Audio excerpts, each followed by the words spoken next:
মধ্যপ্রাচ্যে ইরান যে সুপার পাওয়ারে পরিণত হয়েছে সে বিষয়টি এবার নিজেই স্বীকার করেছেন যুক্তরাষ্ট্রের নতুন প্রেসিডেন্ট ডোনাল্ড ট্রাম্প। তবে এমন মন্তব্যের পরও আন্তর্জাতিক বাজারে ইরানের তেল রপ্তানির মাত্রা শূন্যের কোটায় আনার লক্ষ্যে দেশটিকে কঠোর নিষেধাজ্ঞাও দিয়েছেন ইসরায়েলের ঘনিষ্ঠ বন্ধু ট্রাম্প।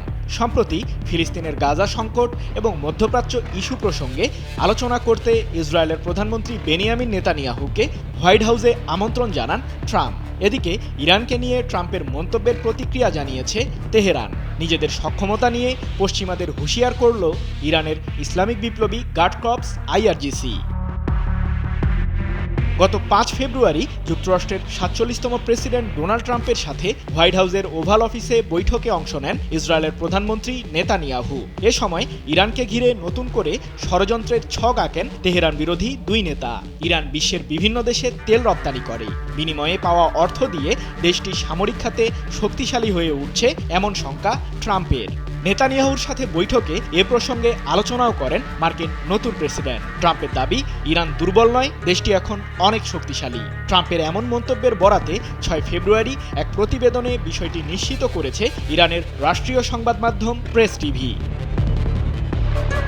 এদিকে ইরানকে অর্থনৈতিকভাবে দুর্বল করতে আবারও ম্যাক্সিমাম প্রেসার স্ট্র্যাটেজিতে দেশটিকে বেঁধেছেন ট্রাম্প। নেতানিয়াহুর উপস্থিতিতেই নতুন মেমোরেন্ডামে সই করেছেন মার্কিন প্রেসিডেন্ট, যার মাধ্যমে দেশটিকে আবারও কঠোর অর্থনৈতিক নিষেধাজ্ঞা দিল মার্কিন প্রশাসন। এ সময় ট্রাম্প জানান, আমার কাছে বিষয়টি খুবই সহজ। ইরান পারমাণবিক অস্ত্র বানাতে পারবে না, যদিও তারা এটি তৈরির দ্বার প্রান্তে। তবে ইরান যদি পারমাণবিক ইস্যুতে সমঝোতা করতে চায় তাহলে নতুন মার্কিন প্রশাসন তৈরি আছে বলেও জানান ট্রাম্প। যুক্তরাষ্ট্রের নতুন প্রেসিডেন্ট ট্রাম্প ইরানের আসল শক্তি সম্পর্কে বুঝতে পারায় বিষয়টিকে সাধুবাদ জানিয়েছে ইরানের আইআরজিসি।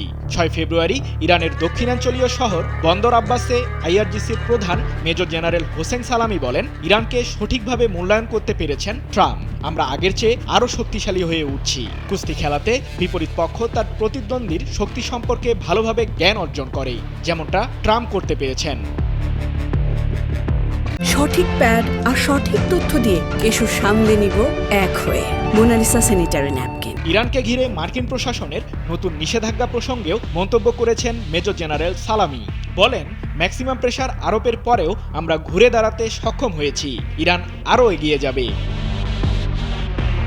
গত মাসে ইরানের প্রেসিডেন্ট মাসুদ পেজেশকিয়ান রাশিয়ার সাথে করেছেন কৌশলগত বিভিন্ন চুক্তি, যার মধ্যে শিক্ষা ও প্রযুক্তি খাতে সহায়তার পাশাপাশি তেহরানে আরও একটি পারমাণবিক বিদ্যুৎ কেন্দ্র স্থাপনে অর্থায়ন করবে প্রেসিডেন্ট ভ্লাদিমির পুতিনের নেতৃত্বাধীন রাশিয়া।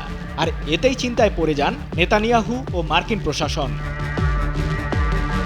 অন্যদিকে নেতানিয়াহুর বিরুদ্ধে আন্তর্জাতিক অপরাধ আদালত আইসিসি গত বছরের নভেম্বরে গ্রেপ্তারি পরোয়ানা জারি করে, কিন্তু ইসরায়েল কিংবা যুক্তরাষ্ট্র আইসিসির সদস্য না হওয়ায় এখন পর্যন্ত কোনো পদক্ষেপ নিতে পারেনি সংস্থাটি। যুক্তরাষ্ট্র সফরে থাকা নেতানিয়াহুকে ওয়াশিংটন থেকে গ্রেপ্তার করতে বিক্ষোভ করেছেন ফিলিস্তিন সমর্থিত মার্কিনিরা।